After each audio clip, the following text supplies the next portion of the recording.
আসসালামু আলাইকুম, স্বাগতম ইনসাইড টিভি সংবাদে। আমি মোহাম্মদ কিবরিয়া আজকের সব আন্তর্জাতিক খবর নিয়ে হাজির হয়েছি। শুরুতেই জানিয়ে দিব সংবাদ শিরোনাম, তারপর বিস্তারিত। ইরানকে কখনো পারমাণবিক অস্ত্রের মালিক হতে দেবেন না ডোনাল্ড ট্রাম্প। ইউক্রেনে রাতভর রাশিয়ার হামলা, আহত ২৩। গাজায় গণহত্যার মধ্যেই ইসরায়েলের পাশে থাকতে নরেন্দ্র মোদীর ঘোষণা।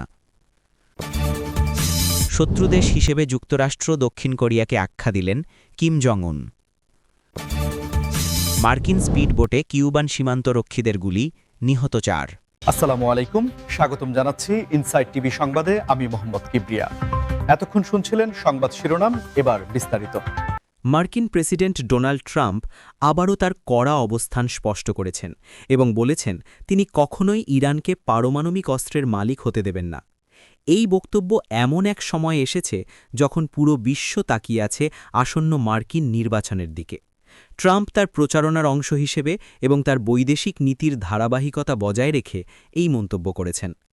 আপনারা যারা নিয়মিত আন্তর্জাতিক রাজনীতি অনুসরণ করেন তারা জানেন ট্রাম্পের আমলে ইরানের সাথে সম্পর্ক ঠিক কতটা তলানিতে গিয়ে ঠেকেছিল। তার প্রশাসনই কিন্তু ২০১৮ সালে ইরানের সাথে করা ঐতিহাসিক পারমাণবিক চুক্তি, যা জেসিপিওএ নামে পরিচিত, তা থেকে যুক্তরাষ্ট্রকে একতরফাভাবে প্রত্যাহার করে নিয়েছিল। ট্রাম্পের যুক্তি ছিল এই চুক্তি ইরানকে পারমাণবিক অস্ত্র তৈরি থেকে আটকাতে যথেষ্ট নয়। এবারও তার গলায় সেই একই সুর। তিনি মনে করেন ইরান পারমাণবিক সক্ষমতা অর্জন করলে তা শুধুমাত্র মধ্যপ্রাচ্যের জন্যই নয়, পুরো বিশ্বের নিরাপত্তার জন্য এক বিশাল হুমকি হয়ে দাঁড়াবে। এই বিষয়ে ট্রাম্পের এই অনড় অবস্থান কিন্তু মার্কিন ভোটারদের একাংশকে বেশ প্রভাবিত করতে পারে, বিশেষ করে যারা ইসরায়েলের কট্টর সমর্থক এবং ইরানকে একটি বড় হুমকি হিসেবে মনে করেন। ট্রাম্পের এই মন্তব্যকে কেন্দ্র করে আন্তর্জাতিক মহলেও নানা আলোচনা সমালোচনা চলছে। অনেকে মনে করেন ট্রাম্পের এই ধরনের কট্টর অবস্থান ইরানের সাথে কূটনৈতিক আলোচনার পথকে আরও কঠিন করে তুলবে।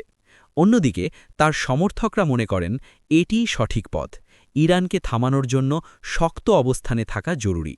আপনারা এই বিষয়ে কি মনে করেন? ট্রাম্পের এই কঠোর নীতি কি মধ্যপ্রাচ্যে শান্তি আনবে নাকি উত্তেজনা আরও বাড়িয়ে দেবে? আপনাদের মতামত অবশ্যই কমেন্ট সেকশনে জানাবেন। আমরা আপনাদের মতামত জানতে খুবই আগ্রহী। যাই হোক, এই বক্তব্যের রাজনৈতিক প্রভাব কিন্তু অনেক গভীর।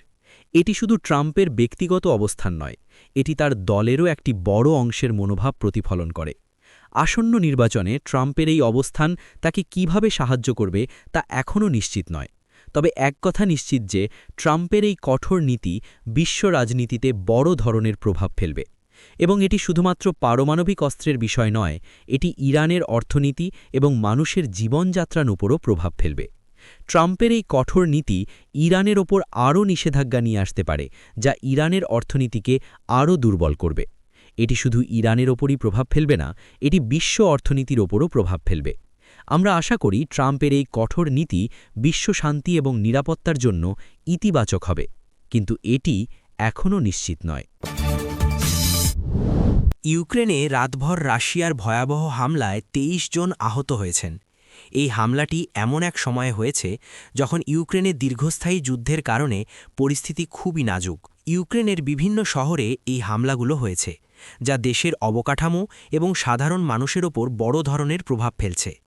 রাশিয়ার এই হামলার পর থেকে আন্তর্জাতিক মহলে ক্ষোভের সৃষ্টি হয়েছে। অনেক দেশই এই হামলার তীব্র নিন্দা জানিয়েছে। ইউক্রেনের সরকারও এই হামলার বিষয়ে শক্ত অবস্থান নিয়েছে। তারা রাশিয়ার এই পদক্ষেপকে অগ্রহণযোগ্য এবং আন্তর্জাতিক আইনের লঙ্ঘন বলে মন্তব্য করেছে। এই হামলার কারণে আহতদের মধ্যে অনেকের অবস্থা গুরুতর, তারা হাসপাতালে চিকিৎসাধীন রয়েছে। এই হামলার পর থেকে ইউক্রেনের মানুষের মধ্যে আতঙ্ক এবং ভয় বিরাজ করছে। তারা মনে করছেন এই যুদ্ধ এখনও অনেক দিন চলতে পারে। এই হামলার কারণে ইউক্রেনের অর্থনীতিও বড় ধরনের ধাক্কা খেয়েছে। অনেক ব্যবসা প্রতিষ্ঠান বন্ধ হয়ে গেছে, সাধারণ মানুষ তাদের চাকরি হারিয়েছেন। এই পরিস্থিতির কারণে দেশের মানুষ আরও বিপদের মধ্যে রয়েছে। আন্তর্জাতিক মহলের কাছে ইউক্রেনের সরকার আবেদন জানিয়েছে যাতে তারা রাশিয়ার এই হামলার বিষয়ে শক্ত পদক্ষেপ নেয়।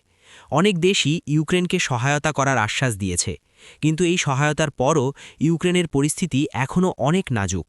আমরা আশা করি আন্তর্জাতিক মহলের চাপে রাশিয়া এই হামলা বন্ধ করবে এবং ইউক্রেনে শান্তি আসবে। কিন্তু এটি এখনও নিশ্চিত নয়। আমাদের অপেক্ষা করতে হবে এবং দেখতে হবে যে এই পরিস্থিতির কী প্রভাব ফেলে। আমরা এই বিষয়ে আপনাদের আপডেট রাখব। আপনাদের কি মত কমেন্ট সেকশনে লিখে আমাদের জানান। ভিডিওটি ভালো লাগলে লাইক দিন এবং আমাদের চ্যানেলটি সাবস্ক্রাইব করুন। আরও এমন খবর পেতে আমাদের সাথে থাকুন। এই হামলা ইউক্রেনের মানুষের ওপর অনেক বড় প্রভাব ফেলছে। তারা তাদের বাড়িঘর হারিয়েছেন, অনেক মানুষ তাদের প্রিয়জনদের হারিয়েছেন। এই পরিস্থিতির কারণে ইউক্রেনের মানুষের মধ্যে অনেক দুঃখ এবং কষ্ট বিরাজ করছে। আমরা আশা করি এই যুদ্ধ শীঘ্রই শেষ হবে এবং ইউক্রেনের মানুষ তাদের সাধারণ জীবনযাত্রায় ফিরে আসতে পারবে। কিন্তু এটি এখনও নিশ্চিত নয়। গাজায় গণহত্যার মধ্যেই ইসরায়েলের পাশে থাকতে নরেন্দ্র মোদীর ঘোষণা নিয়ে আমরা কথা বলবো। এই ঘোষণাটি এমন এক সময় এসেছে যখন গাজায় পরিস্থিতি খুবই নাজুক। ইসরায়েলি বাহিনী গাজায় ধারাবাহিক হামলা চালাচ্ছে, যা ফিলিস্তিনিদের ওপর বড় ধরনের প্রভাব ফেলছে। ইসরায়েলের এই হামলার পর থেকে আন্তর্জাতিক মহলে ক্ষোভের সৃষ্টি হয়েছে। অনেক দেশই এই হামলার তীব্র নিন্দা জানিয়েছে। কিন্তু ভারতের প্রধানমন্ত্রী নরেন্দ্র মোদী ইসরায়েলের পাশে থাকার ঘোষণা দিয়েছেন। এই ঘোষণাটি ফিলিস্তিনিদের ওপর বড় ধরনের প্রভাব ফেলেছে। তারা মনে করছেন ভারত তাদের পাশে নেই। এই ঘোষণার পর থেকে আন্তর্জাতিক মহলে ভারত সরকারের ওপর ক্ষোভের সৃষ্টি হয়েছে। অনেক দেশই ভারত সরকারের এই পদক্ষেপের সমালোচনা করেছে। কিন্তু ভারত সরকার তাদের সিদ্ধান্তে অটল রয়েছে। তারা মনে করেন ইসরায়েলের সাথে তাদের সম্পর্ক অনেক গুরুত্বপূর্ণ। এই সম্পর্কের কারণে তারা ইসরায়েলের পাশে থাকার সিদ্ধান্ত নিয়েছেন। ভারত সরকার ইসরায়েলকে সহায়তা করার আশ্বাস দিয়েছে, কিন্তু এই সহায়তার পর গাজায় পরিস্থিতি এখনও অনেক নাজুক। ফিলিস্তিনিদের ওপর ইসরায়েলের হামলা এখনও চলছে। এই হামলার কারণে অনেক মানুষ মারা গেছেন, অনেক মানুষ আহত হয়েছেন। এই পরিস্থিতির কারণে ফিলিস্তিনিদের মধ্যে আতঙ্ক এবং ভয় বিরাজ করছে। তারা মনে করছেন এই যুদ্ধ এখনও অনেক দিন চলতে পারে। আন্তর্জাতিক মহলের কাছে ফিলিস্তিনের সরকার আবেদন জানিয়েছে যাতে তারা ইসরায়েলের এই হামলার বিষয়ে শক্ত পদক্ষেপ নেয়।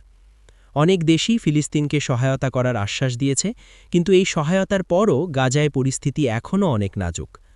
আমরা আশা করি আন্তর্জাতিক মহলের চাপে ইসরায়েল এই হামলা বন্ধ করবে এবং গাজায় শান্তি আসবে। কিন্তু এটি এখনও নিশ্চিত নয়। আমাদের অপেক্ষা করতে হবে এবং দেখতে হবে যে এই পরিস্থিতির কী প্রভাব ফেলে। আমরা এই বিষয়ে আপনাদের আপডেট রাখব। আপনাদের কি মত কমেন্ট সেকশনে লিখে আমাদের জানান। ভিডিওটি ভালো লাগলে লাইক দিন এবং আমাদের চ্যানেলটি সাবস্ক্রাইব করুন। আরও এমন খবর পেতে আমাদের সাথে থাকুন। এই ঘোষণাটি ভারতের ওপর অনেক বড় প্রভাব ফেলবে।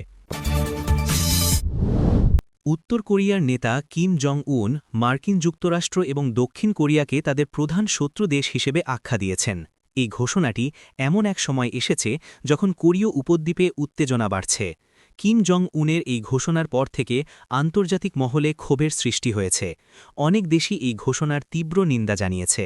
কিম জং উন মনে করেন মার্কিন যুক্তরাষ্ট্র এবং দক্ষিণ কোরিয়া তাদের নিরাপত্তা এবং স্বাধীনতার জন্য বড় ধরনের হুমকি। এই কারণে তিনি তাদের শত্রু দেশ হিসেবে আখ্যা দিয়েছেন। কিম জং উনের এই ঘোষণার পর থেকে দক্ষিণ কোরিয়া এবং মার্কিন যুক্তরাষ্ট্র তাদের নিরাপত্তা ব্যবস্থা আরও জোরদার করেছে। তারা উত্তর কোরিয়ার এই পদক্ষেপকে অগ্রহণযোগ্য এবং আন্তর্জাতিক আইনের লঙ্ঘন বলে মন্তব্য করেছে। কিম জং উনের এই ঘোষণার কারণে কোরীয় উপদ্বীপে উত্তেজনা আরও বাড়ছে। অনেক দেশই মনে করছে এই পরিস্থিতির কারণে যুদ্ধ শুরু হতে পারে। আন্তর্জাতিক মহলের কাছে দক্ষিণ কোরিয়া এবং মার্কিন যুক্তরাষ্ট্রের সরকার আবেদন জানিয়েছে যাতে তারা উত্তর কোরিয়ার এই হুমকির বিষয়ে শক্ত পদক্ষেপ নেয়। অনেক দেশই দক্ষিণ কোরিয়া এবং মার্কিন যুক্তরাষ্ট্রকে সহায়তা করার আশ্বাস দিয়েছে। কিন্তু এই সহায়তার পরও কোরীয় উপদ্বীপে উত্তেজনা এখনও অনেক নাজুক। আমরা আশা করি আন্তর্জাতিক মহলের চাপে উত্তর কোরিয়া এই হুমকি বন্ধ করবে এবং কোরীয় উপদ্বীপে শান্তি আসবে। কিন্তু এটি এখনও নিশ্চিত নয়। আমাদের অপেক্ষা করতে হবে এবং দেখতে হবে যে এই পরিস্থিতির কী প্রভাব ফেলে। আমরা এই বিষয়ে আপনাদের আপডেট রাখব। আপনাদের কি মত কমেন্ট সেকশনে লিখে আমাদের জানান। ভিডিওটি ভালো লাগলে লাইক দিন এবং আমাদের চ্যানেলটি সাবস্ক্রাইব করুন। আরও এমন খবর পেতে আমাদের সাথে থাকুন। এই ঘোষণাটি উত্তর কোরিয়ার মানুষের উপর অনেক বড় প্রভাব ফেলবে। এই ঘোষণার কারণে উত্তর কোরিয়ার উপর আরও নিষেধাজ্ঞা নিয়ে আসতে পারে, যা উত্তর কোরিয়ার অর্থনীতিকে আরও দুর্বল করবে। এটি শুধু উত্তর কোরিয়ার উপরই প্রভাব ফেলবে না, এটি বিশ্ব অর্থনীতির উপরও প্রভাব ফেলবে।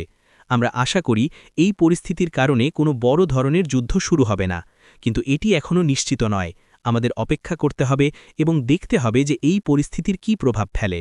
মার্কিন স্পিডবোটে কিউবান সীমান্তরক্ষীদের গুলিতে 4 জন নিহত হয়েছেন। এই ঘটনাটি এমন এক সময়ে হয়েছে যখন কিউবা এবং মার্কিন যুক্তরাষ্ট্রের মধ্যে সম্পর্ক খুব নাজুক। এই ঘটনার পর থেকে আন্তর্জাতিক মহলে ক্ষোভের সৃষ্টি হয়েছে। অনেক দেশই এই ঘটনার তীব্র নিন্দা জানিয়েছে। এই ঘটনায় 4 জন নিহত হয়েছেন, যা কিউবা এবং মার্কিন যুক্তরাষ্ট্রের মধ্যে সম্পর্ক আরও কঠিন করে তুলতে পারে। কিউবার সীমান্তরক্ষীরা এই স্পিড বোটে গুলি চালিয়েছেন, যা আন্তর্জাতিক আইনের লঙ্ঘন। এই ঘটনার পর থেকে মার্কিন সরকার কিউবা সরকারের উপর ক্ষোভের সৃষ্টি করেছে। তারা কিউবা সরকারকে এই ঘটনার জন্য দায়ী করেছে। কিউবা সরকার এই ঘটনার বিষয়ে শক্ত অবস্থান নিয়েছে। তারা মার্কিন স্পিডবোটের এই পদক্ষেপকে অগ্রহণযোগ্য এবং আন্তর্জাতিক আইনের লঙ্ঘন বলে মন্তব্য করেছে। এই ঘটনার কারণে কিউবা এবং মার্কিন যুক্তরাষ্ট্রের মধ্যে সম্পর্ক আরও কঠিন হতে পারে। আন্তর্জাতিক মহলের কাছে মার্কিন সরকার আবেদন জানিয়েছে যাতে তারা কিউবার এই পদক্ষেপের বিষয়ে শক্ত পদক্ষেপ নেয়। অনেক দেশই মার্কিন সরকারকে সহায়তা করার আশ্বাস দিয়েছে, কিন্তু এই সহায়তার পরও কিউবা এবং মার্কিন যুক্তরাষ্ট্রের মধ্যে সম্পর্ক এখনও অনেক নাজুক। আমরা আশা করি আন্তর্জাতিক মহলের চাপে কিউবা সরকার এই ঘটনার জন্য ক্ষমা চাইবে এবং মার্কিন যুক্তরাষ্ট্রের সাথে সম্পর্ক ভালো করবে। কিন্তু এটি এখনও নিশ্চিত নয়। আমাদের অপেক্ষা করতে হবে এবং দেখতে হবে যে এই পরিস্থিতির কী প্রভাব ফেলে। আমরা এই বিষয়ে আপনাদের আপডেট রাখব। আপনাদের কি মত কমেন্ট সেকশনে লিখে আমাদের জানান। ভিডিওটি ভালো লাগলে লাইক দিন এবং আমাদের চ্যানেলটি সাবস্ক্রাইব করুন। আরও এমন খবর পেতে আমাদের সাথে থাকুন। এই ঘটনাটি কিউবা এবং মার্কিন যুক্তরাষ্ট্রের মানুষের ওপর অনেক বড় প্রভাব ফেলবে। এই ঘটনার কারণে কিউবা এবং মার্কিন যুক্তরাষ্ট্রের মানুষের মধ্যে ক্ষোভ এবং ভয় বিরাজ করবে। আমাদের অপেক্ষা করতে হবে এবং দেখতে হবে যে এই পরিস্থিতির কী প্রভাব ফেলে।